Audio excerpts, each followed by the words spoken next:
তেরো এবং 14ই জুন শনিবার এবং রবিবার কলকাতা আলিপুরে ধনধান্য অডিটোরিয়ামে আমাদের একটা কনফারেন্স ছিল, যেখানে আমরা অ্যাটেন্ড করেছিলাম।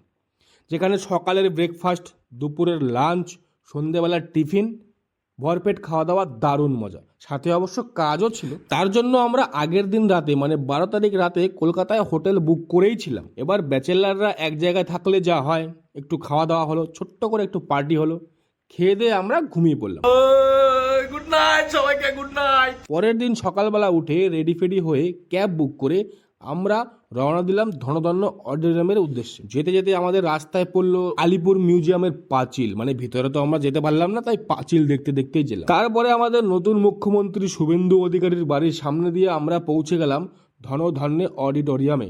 অডিটোরিয়ামের উল্টো দিকে এই যে পাঁচিল দেখতে পাচ্ছ, তার পেছনে আবার প্রেসিডেন্সি জেল। না জানি ওর ভিতরে কত হাজার হাজার অপরাধী রয়েছে।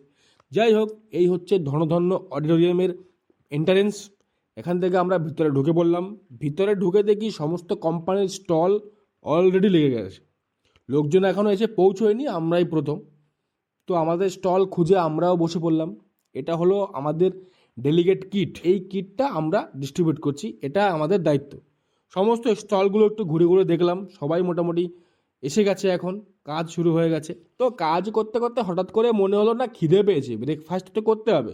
তো একটা কুপন নিয়ে আমরা চলে গেলাম দুজন। এখানে অবশ্য একটা কুপনে একজনকেই ব্রেকফাস্ট দেয় বা লাঞ্চ দেয়। তো আমরা গেলাম, দেখি কিছু হয় যদি। তো গিয়ে দেখি পুরো ফাঁকাই রয়েছে। তো একটা কুপন দিয়ে আমরা দুজনে খাবার চাইতেই আমাদের দিকে একটু সন্দেহভাজন চোখে চাইলো। আমরা একটু কাকুতি মিনতি করলাম যে কাকু দিয়ে দাও, খিদে পেয়েছে খুব। তো সে একটু রাগা রাগা চোখে চেয়ে দিল। সকালের ব্রেকফাস্টে ছিল ইডলি আর ধোসা আর সাথে চাটনি। তো একটা কুপন দিয়ে দুজনে ব্রেকফাস্ট সেরে একটু নিজেদের রাজা রাজা মনে হলো। যাই হোক, ব্রেকফাস্ট সাবার করে আবার এসে বসলাম স্টলে। আবার শুরু হলো কাজ, ডিস্ট্রিবিউট করছি আমরা কিট। এভাবেই চললো দুপুর অবধি।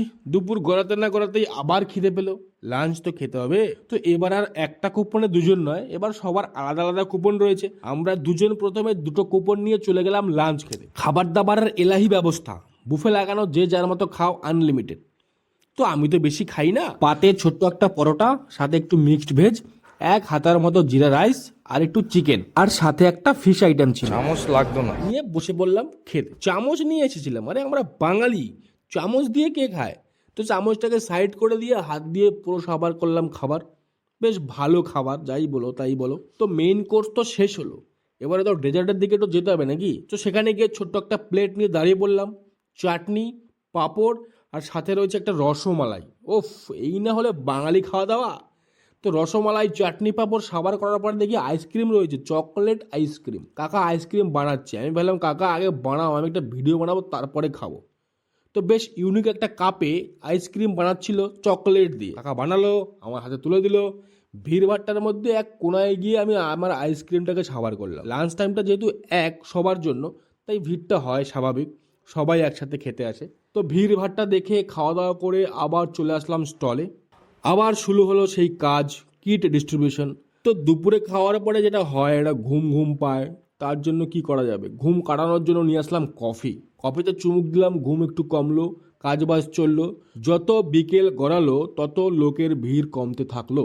আমরা তাড়াতাড়ি বেরোতে পারবো না, কারণ আমাদের একটা দায়িত্ব রয়েছে কিট ডিস্ট্রিবিউশনের। তো সন্ধ্যা অবধি থাকার পরে মনে হলো না, এবার একটু টিফিন করা দরকার। গিয়ে দেখি টিফিনের কি ব্যবস্থা আছে। তো গিয়ে দেখলাম বা দারুণ ব্যবস্থা। সিঙ্গাড়া রয়েছে, ছোট ছোট মিনি সিঙ্গাড়া, আর সাথে রয়েছে মোমো। এখানে অবশ্য কুপন ফুপন কিছু লাগে না, এটা আনলিমিটেড, যে কেউ খেতে পারে। তো আমরা দুজনে প্লেটে করে সিঙ্গাড়া আর মোমো নিয়ে বসে পড়লাম টিফিন করতে।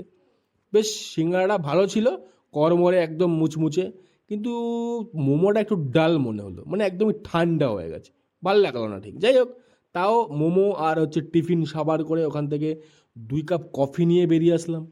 স্টলে এসে আবার কফিটাকে সাবার করলাম। খাওয়া দাওয়ার পরে আবার কিছুক্ষণ বসলাম, তারপর দেখলাম লোকজন আর নেই, একদম পুরো স্টল ফাঁকা হয়ে গেছে সব দিকে, সবাই বাড়ি চলে গেছে, আমরাও যেতে পারি। এবার আমরা বাড়ি তো যাবো না, আমরা আবার ওখান থেকে বেরিয়ে দেখি অডিটোরিয়ামের রাতের কালার চেঞ্জ হচ্ছে। তো অডিটোরিয়ামের কালার বদলাতে দেখতে দেখতে আমরা বেরিয়ে পড়লাম আর চলে গেলাম ডাইরেক্ট হোটেলে। হোটেলে আসলাম, ওই একই ব্যাপার, ব্যাচেলার যা হয়। আবার বসে পড়লাম। চলে এসছে আমাদের ডিনার হোটেল রুমে। কি কি আছে এখানে? মাশরুম, কাশ্মীরি আলুর দম, তান্দুরি রুটি। আজকে রাতে ডিনার আমাদের হচ্ছে এটা খেয়ে ঘুম। কালকে সকালবেলা আমাদের কনফারেন্স। পরের দিন সকালে অ্যাজ ইউজুয়াল সেম রুটিন। সকালবেলা উঠে রেডি ফিডি হয়ে আমরা হোটেল থেকে বেরিয়ে পড়লাম ধনধান্য অডিটোরিয়ামের উদ্দেশ্যে। ক্যাব আগে থেকেই বুক করে নিয়েছিলাম, ক্যাব হোটেলের সামনেই চলে এসছে। আমরা পাসকোপারটা যা ছিল তুলে নিয়েছি কালকে, কারণ ধনধান্য থেকেই আমরা বেরিয়ে যাব যে যার মতো বাড়ি। তো দুঃখ একটাই, লেট হলো। কালীঘাটে থেকেও মায়ের দর্শন পেলাম না। তো গাড়িতে করে আমরা চলে গেলাম আবার ধনধান্য অডিটোরিয়ামে। আজকেও আমরাই প্রথম, পুরো এলাকা ফাঁকা। বেলা বাড়ার সাথে সাথে আবার লোকজন সব চলে আসবে, ভিড় বাড়বে। তো আস্তে আস্তে কাজ শুরু হলো। আজকে আর ব্রেকফাস্টের কুপন পাইনি, ব্রেকফাস্ট জোটেনি, তাই শুধু কফি খেয়েই আজকের দিনটা ব্রেকফাস্ট ছাড়তে হলো। তো দুপুর গড়াতে না গড়াতেই লাঞ্চের জন্য মন কেমন কেমন করছিল, তো সোজা চলে গেলাম লাঞ্চ খেতে। আমাকে এক পিস মটন দেবে। আজকের মেনু সম্পূর্ণ আলাদা। আজকে লুচি ছিল, মাটন ছিল, রাইস তো ছিলই, জিরা রাইস, আর সাথে ছিল একটা ভেটকি মাছের পাতুরি, দেখতেই পাচ্ছ। তো আজকে ভিড়টা মোটামুটি একটু কম ছিল, কেন জানি না। লাঞ্চ সেরে চলে গেলাম সোজা ডেজার্টের দিকে। আজকেও চাটনি পাঁপড় ছিল, কিন্তু ওটাকে আমি স্কিপ করে দিলাম, খাওয়া বেশি হয়ে যাচ্ছে তাই ওটাকে স্কিপ। মিষ্টি দই দেখলাম আজকে রসমালাইয়ের জায়গায়, তো ভাবলাম মিষ্টি দইটা খাই। কালকে রসমালাই খেলাম, আজকে দই খাই। বাহ, দইটা বেশ ভালো। মিষ্টি দই, কলকাতার মিষ্টি দই যা হয়। আর সাথে রসগোল্লাও ছিল। আজকে আর আইসক্রিম নেই। সবার করে টুক করে 2টো বোতল জল নিয়ে চলে গেলাম বাথরুমে। হাত মুখ ধুয়ে হাতটাকে একটু গরম ছ্যাঁকা দিয়ে শুকিয়ে নিয়ে আবার গিয়ে বসলাম স্টলে।